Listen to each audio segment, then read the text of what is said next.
tournament. This is what, the 13th annual golf tournament? 12th annual? 12th annual. And this is to raise funds for St. Joseph's School for the Blind, which is located in Jersey City, New Jersey. And our mutual friend Ed Lucas is the chief fundraiser for St. Joseph's School for the Blind. He's put together this tournament with you all these years. How did this come about, Phil?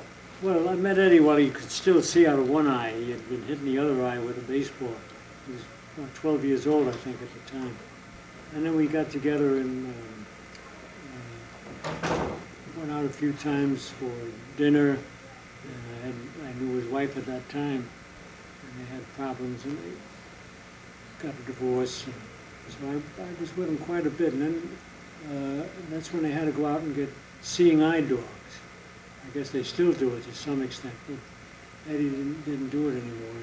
But while he was doing that, we went up to watch him how they organized the dogs and people who are going to be with that dog for about the rest of their life if they can. So Eddie went up and I watched him, and it was very interesting the way they go out and practice on corners and cars if they stop or not.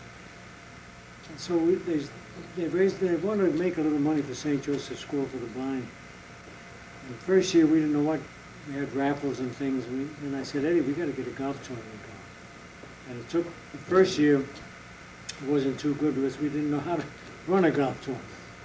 And then we did learn before the next year came, and things got better and better, and now it's doing very well. We don't have enough room where people are going to come. So it's been benefiting St. Joseph's School for the Blind, and this one should put us way up over the hump and get whatever they want. They got to get another building going for the kids. That's right. The way the golf tournament works is they get baseball memorabilia and other sports, but mostly baseball memorabilia, donated by teams, individuals, people like Barry Halper, the famous collector. And Ed does a remarkable job getting all this stuff. He does. They give him anything. I mean, when Darryl Strawberry and those guys were around, they'd give him his shirt off their backs, a lot of bats and balls. Now he's got big friends with the new kids, and he's still doing a good job. And they get stuff from the Yankees, get stuff from the Mets.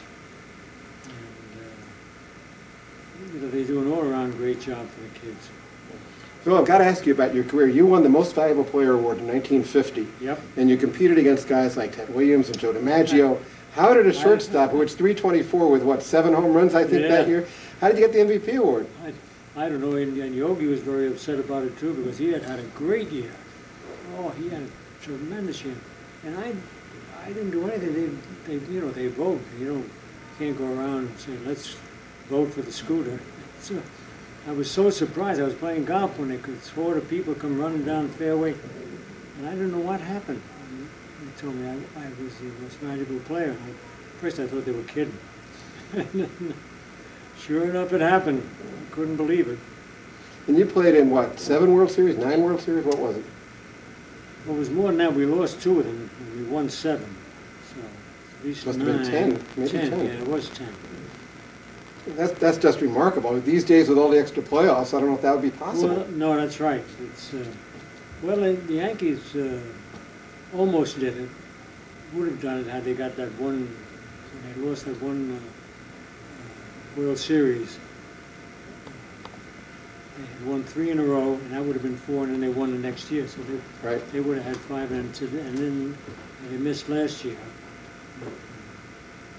Those 2 monster pitchers.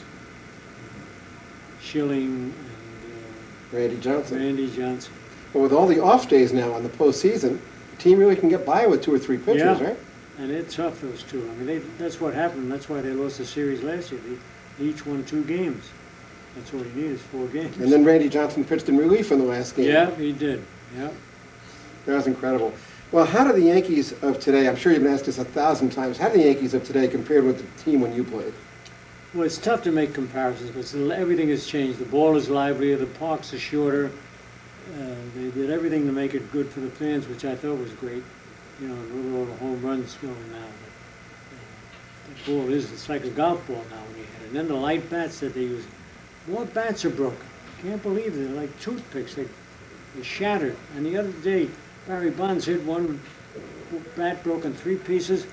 And he was just standing there holding the handle of the bat and couldn't believe it. The ball went over the fence for a home run. But baseball is so different today than it was when you played. There was no DH when you played. No, that's right. The winner went right to the World Series. The Yeah. pennant winner went right to the series. And they're mostly day games, too. Yes, I mean, that was great then. It was really great for the kids. Now, they don't get a chance really to see the ball played in the World Playoffs and World Series. Everything is night ball, night ball. The owners and TV revenue, they want to get these, the best time of the night to watch it. And there also weren't any strikes when you played. There was really no union then either. No, no. What do you think about that with the players' union and the labor negotiations? I guess you got to have a union, but it didn't work. When we played, the owners had the hammer. They could do whatever way they wanted with us. Had a great year. They could still cut our salary. We had no recourse. But now it just turned completely the other way around, and the ball players have the power of everything. And the owners, it was their fault for the owners for getting scared and giving the big monies to the ball players. And now they're trying to get back out of it. And I don't think the ball players want to do it. Make that cap money. So, and I hope they don't go on strike. That would be disastrous. Oh, I know. Derek Jeter. I mean, everybody talks about Derek Jeter as the leader of the Yankees, the great shortstop. And there's a constant comparison to you because, No, well, you were the leader of the Yankees then. Yeah, well, he's different. He's too good. He's the best I've seen in a long, long time. Right now they got a wealth of shortstops. Right, Rodriguez, Soriano, right? Garcia Parra, the kid Zahara with Oakland. Right. They got a lot of them. Vizquel, too. Yeah, Vizquel with Cleveland. So happy. And it's tough on Jeter because he's had great years, but he's got these other two Huckleberries, Rogers and Garcia Parra, who are ahead of him, and they're going to get all the votes for MVP. He's to me, he's the best shortstop I've seen. Well, do you see any of Phil Rizzuto in Derek Jeter? No. He's 6'3" and I'm 5'6". So. And he's got a better arm probably than you had, way too. much better. I could bear. I mean, the first baseman used to get mad at me because I didn't have a strong arm, but I get rid of it quickly, and I just get the guy by half a step. And I mean, the pitchers and the first baseman were always after me. Build up some strength and throw the ball. But you could hit. You had that 324 year. Jeter Yeah. has a good batting average too. Oh every year. yeah, well, I mean, he's really just a perfect ball player and a wonderful kid. But you were the master of the bunt. Yep.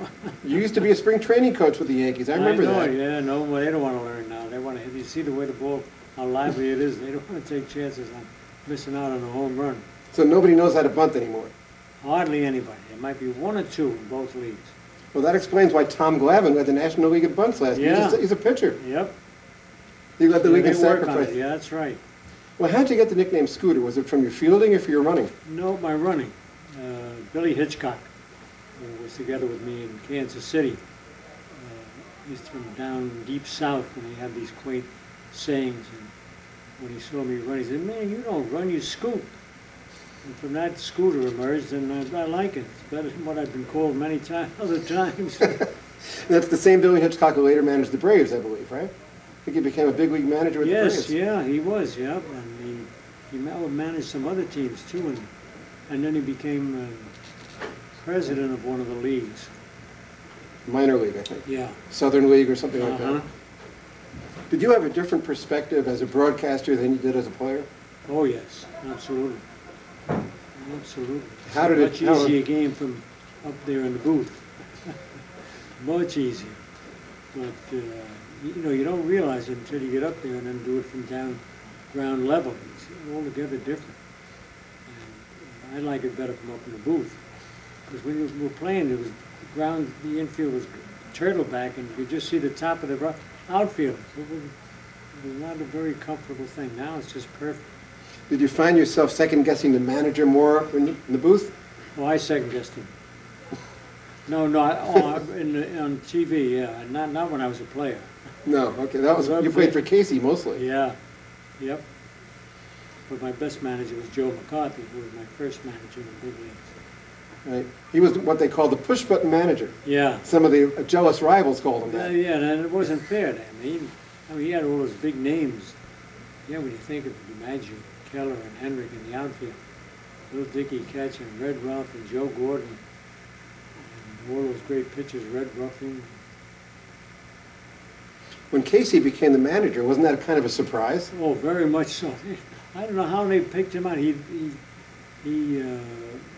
When he managed the Braves, they were finished last every year. When he managed Brooklyn, they were last every year. And he came to the Yankees, and he changed completely. He says, the first year he came, he said, look, I don't know much about the American League. I'm just going to sit back and watch how you guys do it. He was honest about it because he didn't know the American League that well.